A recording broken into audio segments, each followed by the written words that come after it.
जिनके बारे में सबने कभी ना कभी तो सुना ही होगा। ये भी सुना होगा कि 5 सितंबर को मनाया जाने वाला teachers day doctor CV Raman को समर्पित है। मगर बहुत कुछ ऐसा भी होगा जो शायद आपने पहले ना सुना हो। डॉक्टर सीवी रमन साधारण से दिखने वाले किंतु असाधारण प्रतिभा के धनी व्यक्ति थे, जिन्होंने विज्ञान के क्षेत्र में अपने अभूतपूर्व योगदान से भारत को पूरे विश्व में गौरवान्वित किया। इनके द्वारा किए गए शोध कार्य आज भी वैज्ञानिकों का मार्गदर्शन करते हैं। विज्ञान की दुनिया में इनका नाम बहुत सम्मान के साथ लिया जाता है। सिर्फ विज्ञान ही नहीं, अपितु जीवन के प्रति डॉक्टर सीवी रमन का सकारात्मक दृष्टिकोण सदैव सबके लिए एक प्रेरणा स्रोत रहेगा। तो आइए थोड़ा और जानते हैं डॉक्टर सीवी रमन के जीवन के बारे में। सीवी रमन का पूरा नाम चंद्रशेखर वेंकट रमन था। इनका जन्म 7 नवंबर 1888 को तमिलनाडु के तिरुचिरापल्ली में हुआ था। उनके पिता का नाम चंद्रशेखर अय्यर और माता का नाम पार्वती अम्मल था, जो कि एक सुसंस्कृत गृहिणी थी। चंद्रशेखर अय्यर स्वयं मद्रास के प्रेसिडेंसी कॉलेज में गणित और भौतिकी के प्रोफेसर थे। 1892 में उन्होंने विशाखापट्टनम के मिसेस एवियन कॉलेज में प्राध्यापक का पद संभाला। इस तरह चंद्रशेखर वेंकट रमन 4 वर्ष की अल्प आयु में ही विशाखापट्टनम चले गए और उनकी प्रारंभिक शिक्षा वहीं के Saint Aloysius Anglo Indian high school में हुई। विशाखापट्टनम के प्राकृतिक सौंदर्य और विद्वानों की संगति ने रमन को शुरू से ही काफी प्रभावित किया। उन्होंने 12 वर्ष की कम आयु में ही मैट्रिक तक की शिक्षा प्राप्त कर ली और फिर छात्रवृत्ति पाकर 13 वर्ष की आयु में 12वीं पास की। 1902 में रमन ने मद्रास के प्रेसिडेंसी कॉलेज में, जहां उनके पिता प्राध्यापक थे, वहां प्रवेश लिया। रमन एक प्रतिभावान छात्र थे और बहुत जल्दी सब सीख लेते थे। उनकी योग्यता और प्रतिभा देखते हुए उन्हें कई कक्षाओं में उपस्थिति से छूट मिली और 1904 में ही प्रथम स्थान पाकर स्वर्ण पदक के साथ स्नातक की डिग्री प्राप्त की। एक शिक्षार्थी के रूप में 1906 में रमन ने प्रकाश विवर्तन यानी कि डिफ्रैक्शन पर अपना पहला शोध पत्र लिखा, जो कि लंदन की फिलोसॉफिकल नाम की पत्रिका में प्रकाशित हुआ। 1907 में उन्होंने मद्रास विश्वविद्यालय से गणित में एमएससी की डिग्री प्राप्त की। इस वर्ष उन्होंने इतने अंक प्राप्त किए जितने अब तक किसी ने नहीं पाए थे। रमन के अध्यापकों ने उनके पिता को सलाह दी कि वो उनको उच्च शिक्षा के लिए इंग्लैंड भेज दे, परंतु खराब स्वास्थ्य के कारण वो उच्च शिक्षा के लिए विदेश नहीं जा सके। अब उनके पास कोई विकल्प नहीं था, इसीलिए वो ब्रिटिश सरकार द्वारा आयोजित एक प्रतियोगी परीक्षा में बैठे। इस परीक्षा में रमन ने प्रथम स्थान हासिल किया और कलकत्ता के उप महालेख अधिकारी यानी कि फाइनेंस एडमिनिस्ट्रेटर नियुक्त हुए। इसी वर्ष यानी कि 6 मई 1907 को उनका विवाह सुश्री लोक सुंदरी अम्मल से हुआ। कुछ कर गुजरने की चाह में और विज्ञान में रुचि के कारण वो महेंद्र लाल सरकार द्वारा स्थापित विज्ञान अनुसंधान संस्थान वैज्ञानिक अध्ययन के लिए भारतीय परिषद यानी कि Indian association for cultivation of sciences से जुड़ गए, किंतु वहां से उनका तबादला पहले रंगून और फिर नागपुर हो गया, जहां वो अपने घर में ही छोटी सी प्रयोगशाला बनाकर काम करते रहे। 1911 में रमन का तबादला फिर से कलकत्ता में हुआ तो उन्हें एक बार फिर परिषद की बड़ी प्रयोगशाला में काम करने का अवसर मिला। दिन में अपने दायित्व निर्वहन के बाद वो रात में प्रयोगशाला में रहते। उस समय वो वाद्य यंत्रों की कार्यप्रणाली से जुड़े विज्ञान पर शोध कर रहे थे। रमन का विज्ञान के प्रति लगाव इसी से पता चलता है कि जब 1917 में उन्हें कलकत्ता विश्वविद्यालय में भौतिकी के प्रोफेसर बनाए जाने का प्रस्ताव मिला तो उन्होंने अपनी सरकारी नौकरी छोड़कर आधे वेतन में भी काम करना स्वीकार कर लिया। रमन की पूरी शिक्षा भारत में ही हुई थी, अतः दुनिया के अन्य वैज्ञानिकों के साथ उनका संपर्क पुस्तकों और अंतर्राष्ट्रीय शोध पत्रिकाओं में छपे लेखों से ही होता था। पहली बार विदेश जाने का अवसर 1921 में मिला, जब वो एक अध्ययन यात्रा के लिए विश्वविद्यालयों की कांग्रेस के प्रतिनिधि बनकर ऑक्सफोर्ड गए। जहां अन्य प्रतिनिधि लंदन के दर्शनीय स्थलों का आनंद ले रहे थे, रमन सेंट पॉल चर्च के फुसफुसाते गलियारों का रहस्य समझने की कोशिश कर रहे थे। ध्वनि की कंपन और कार्यों पर रमन का शोध इतना गहरा था कि 1928 में जर्मनी में प्रकाशित 20 खंडों के भौतिकी विश्वकोश मतलब फिजिक्स एनसाइक्लोपीडिया के 8वें खंड के लिए वाद्य यंत्रों की कार्यप्रणाली के विषय में लेख लिखने के लिए रमन से निवेदन किया। पूरे भौतिक विश्वकोश में केवल रमन ही ऐसे लेखक थे जो जर्मन नहीं थे। 1921 की यात्रा के दौरान पानी के जहाज से यात्रा करते हुए सागर के नीले रंग ने उन्हें काफी आकर्षित किया। लॉर्ड रेले ने आकाश के नीले रंग की सफल व्याख्या वायु कणों से प्रकाश विकिरण यानी कि लाइट स्कैटरिंग के आधार पर की थी और सागर के नीले रंग को आकाश का प्रतिबिंब भी माना था। मगर रमन इससे सहमत नहीं थे। लौटते समय उन्होंने अपने साथ एक स्पेक्ट्रोग्राफ रखा और यात्रा के दौरान आने वाले ग्लेशियर और जल पर प्रकीर्णन के प्रयोगों पर कुछ आंकड़े एकत्र किए, जिनके आधार पर उन्हें अपने विचार पर विश्वास हो गया। उन्होंने इस विषय पर लेख लिखकर नेचर नामक पत्रिका को भेजा और अन्य वैज्ञानिकों के साथ प्रकाश प्रकीर्णन संबंधित प्रयोगों में व्यस्त हो गए। इसी दौरान 1924 में ऑप्टिक्स के क्षेत्र में उनके योगदान के लिए उन्हें लंदन की रॉयल सोसाइटी का सदस्य बनाया गया। 7 वर्ष के अथक परिश्रम और कई प्रयोगों के बाद अतः 28 फरवरी 1928 को उन्होंने रमन प्रभाव की घोषणा की, जिसके अनुसार प्रकाश के अणु ऊर्जा युक्त कणों यानी कि फोटोन के रूप में प्रवाहित होते हैं। उन्होंने 16 मार्च 1928 को अपनी नई खोज के ऊपर बेंगलोर स्थित साउथ इंडियन साइंस एसोसिएशन में भाषण दिया। रमन ने तब कहा, ask the right question and nature will open the doors to its secrets. इसके बाद धीरे धीरे विश्व की सभी प्रयोगशालाओं में रमन इफेक्ट पर अन्वेषण होने लगा।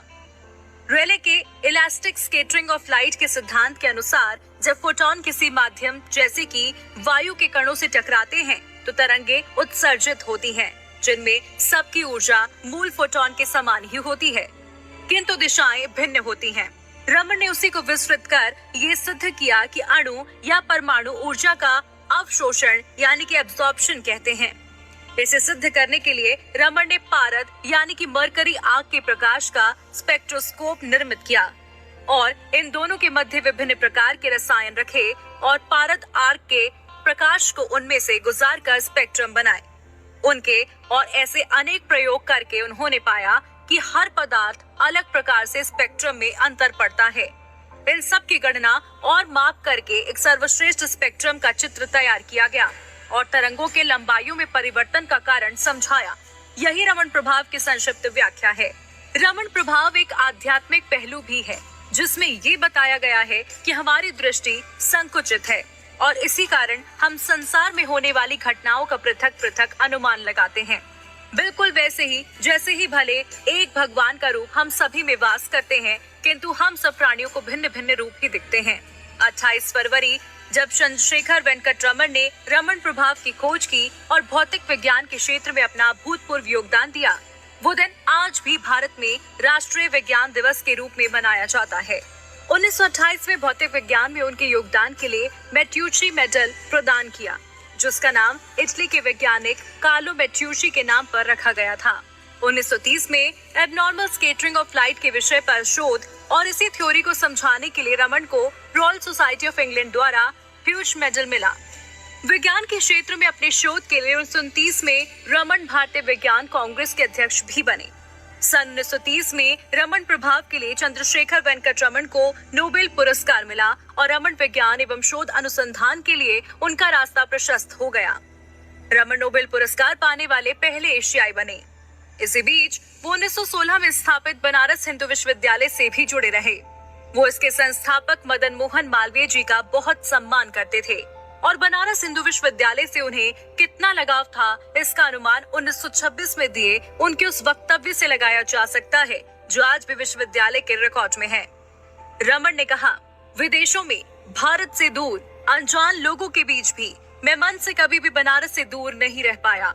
मैं कितनी बार अमेरिका गया और जब भी मुझे भारत के विषय में कुछ कहने को कहा गया, मुझसे भारत के नवोदय के बारे में जानना चाहा और जब भी मैंने ऐसा कुछ कहने का निमंत्रण स्वीकार किया तो हर बार मैंने अपने मन में कुछ चेहरों को याद किया। जब भी मैंने भारत का चित्र शब्दों से सजाने की कोशिश की, ये बताने की कोशिश की कि नया भारत कैसा होगा, तो जानते हैं मैंने क्या कहा? क्या मैंने मद्रास के बारे में या कलकत्ता के बारे में बात की? नहीं, मैंने बनारस के काशी के बारे में बात की। एक ऐसा ऐतिहासिक स्थान जहां पवित्र गंगा बहती है, जो भारत की आत्मा है, हमारी संस्कृति का केंद्र है। रमन ने कहा, मैं देख सकता हूँ कि बनारस हिंदू विश्वविद्यालय शिक्षा और संस्कृति को साथ लेकर चलता है और भारत की प्रगति का मार्ग प्रशस्त कर रहा है। मैं यहाँ एक ऐसी संस्था की नींव देख रहा हूँ जहाँ नैतिक मूल्यों की महत्वता समझने वाले बुद्धिजीवी होंगे। उन्होंने छात्रों से कहा, मैं आप सबसे कहूंगा कि वो हमेशा याद रखें कि वो बनारस हिंदू विश्वविद्यालय जैसे सम्मानीय संस्था से जुड़े हैं, जहाँ छात्र और शिक्षक देश के अलग अलग हिस्सों से आकर काम करते हैं और साथ रहते हैं। आज जहाँ बहुत से विश्वविद्यालय केवल डिग्री में विश्वास रखते हैं और कई विश्वविद्यालयों के पास आधुनिक प्रयोगशालाएं भी हैं, जो कि सच में बहुत अच्छी हैं, मगर इससे बनारस हिंदू विश्वविद्यालय कभी खुद को कम समझने की भूल ना करे, क्योंकि बनारस हिंदू विश्वविद्यालय की पहचान उसके नैतिक मूल्य हैं, जिनके आधार पर इसकी नींव रखी गई है। बनारस हिंदू विश्वविद्यालय राष्ट्रीयता का प्रतीक है। यहाँ छात्रों को प्रेरित करते हुए रमन ने कहा, success can come to you by courageous devotion to the task lying in front of you. British काल में 1933 में जमशेद जी नुसरवानजी टाटा द्वारा स्थापित भारतीय विज्ञान संस्था के निदेशक नियुक्त होने वाले रमन प्रथम भारतीय बने। फिलाडेल्फिया के फ्रैंकलिन इंस्टीट्यूट द्वारा रमन को विज्ञान के क्षेत्र में निरंतर नए प्रयोग और उनके काम को सम्मानित करते हुए 1941 में फ्रैंकलिन मेडल दिया गया। 1947 में आजाद भारत के प्रथम राष्ट्रीय प्रोफेसर कहलाए जाने का गौरव उन्हें प्राप्त हुआ। 1948 में टाटा के भारतीय विज्ञान संस्था से सेवानिवृत्त होने के बाद उन्होंने बेंगलुरु में ही रमन शोध संस्था की स्थापना की, जिसके लिए 1934 में ही मैसूर की सरकार ने प्रोफेसर चंद्रशेखर वेंकट रमन को 10 एकड़ भूमि भेंट स्वरूप दी थी।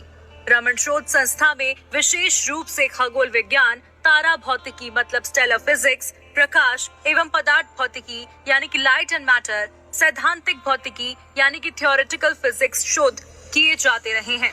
इसके अलावा रसायन विज्ञान यानी कि केमिकल साइंस, द्रव स्फटिक यानी कि क्रिस्टल, जीव विज्ञान आदि भी शोध के मुख्य क्षेत्र रहे। ये संस्थान विज्ञान के नए नए प्रयोग और खगोल विज्ञान के क्षेत्र में अपना योगदान देता रहा है। प्रोफेसर चंद्रशेखर वेंकट रमन के मार्गदर्शन में देश को कुछ महान वैज्ञानिक मिले, जैसे जीएन रामचंद्रन, जो कि रामचंद्रन प्लॉट के जनक थे, जिससे पेप्टाइड स्ट्रक्चर समझने में आसानी हुई और जीव विज्ञान और हार्मोन्स की संरचना को समझना सरल हुआ। इसरो यानी कि भारतीय अंतरिक्ष अनुसंधान संगठन, जो आज नित्य ही भारत की नई गौरव गाथा लिख रहा है और दुनिया ही नहीं अंतरिक्ष में भी भारत के नाम की पताका फहरा रहा है, उसके संस्थापक विक्रम अम्बालाल साराभाई ने भी खगोल शास्त्र में अपनी पीएचडी चंद्रशेखर वेंकट रमन के मार्गदर्शन में ही की। इसके अलावा भी doctor Shivaram Krishna Pancharatnam, professor K R. Ramanathan, professor Kariamanikkam, Srinivasa Krishnan आदि कई प्रसिद्ध वैज्ञानिक डॉक्टर सीवी रमन के मार्गदर्शन में ही आगे बढ़े। उनके दो पुत्र चंद्रशेखर रमन और वेंकट रमन राधाकृष्णन हुए। वेंकट रमन राधाकृष्णन भी बड़े होकर एक सुप्रसिद्ध खगोल शास्त्री बने। रमन को अपनी कई महत्वपूर्ण उपलब्धियों के लिए 1954 में भारत सरकार ने भारत रत्न की उपाधि से सम्मानित किया। 1957 में रमन लेनिन पुरस्कार से भी सम्मानित हुए। सीवी रमन जीवन पर्यंत शिक्षा के क्षेत्र में कार्यरत रहे और अपने प्रयोग और खोज से आधुनिक भारत के निर्माण के सहायक बने। रमन केवल वैज्ञानिक ही नहीं अपितु एक अच्छे शिक्षक थे। उनका मानना था कि विज्ञान जैसा जटिल विषय बच्चों को उनकी अपनी भाषा में समझाना चाहिए, ताकि वो आसानी से समझ सके। उन्होंने कहा, I feel it is unnatural and immoral to teach science to the children in a foreign language. They will know the facts but they will miss the spirit. Raman एक दार्शनिक भी थे। उनके विचार बहुत सकारात्मक और प्रेरक थे। उन्होंने किसी भी खोज अथवा शोध कार्य करने में कई वर्ष लगाए होंगे। सफल होने से पहले कई बार असफल भी हुए होंगे। जब उनसे इस बारे में पूछा गया तो रमन बोले, I am the master of my failure. If I never fail, how will I learn? जीवन के प्रति, प्रकृति के प्रति उनका दृष्टिकोण बहुत स्पष्ट था। उनका मानना था, You can't always choose who comes into your life, but you can learn what lesson they teach you. जब तक रमन जीवित थे, रमन शोध संस्थान एक निजी संस्था था। वो अपने अनुसंधान के लिए सरकार से कोई आर्थिक सहायता भी स्वीकार नहीं करते थे। उनका कहना था कि विज्ञान के सिद्धांत न व्यावसायिक, न सरकारी कारणों से, न ही सैन्य शक्ति के दबाव में बदले या सिद्ध किए जा सकते हैं। इसीलिए जहां तक संभव होता था वो सरकार से कोई अनुदान नहीं लेते थे। उनकी मृत्यु के पश्चात ये सरकार के अधीन हो गया, जिसकी व्यवस्था प्रोफेसर चंद्रशेखर वेंकट रमन ने अपने जीवन काल में ही कर दी थी। अंततः 21 नवंबर 1970 को 82 साल की आयु में दिल की बीमारी के कारण उनका निधन हो गया। रमन का जीवन संघर्ष, मेहनत और लगन से सफलता के शीर्ष पर पहुंचने का एक उत्तम उदाहरण है। सीवी रमन नहीं रहे, मगर उनकी शिक्षाएं, प्रयोग और वक्तव्य आज भी छात्रों का मार्गदर्शन करते हैं।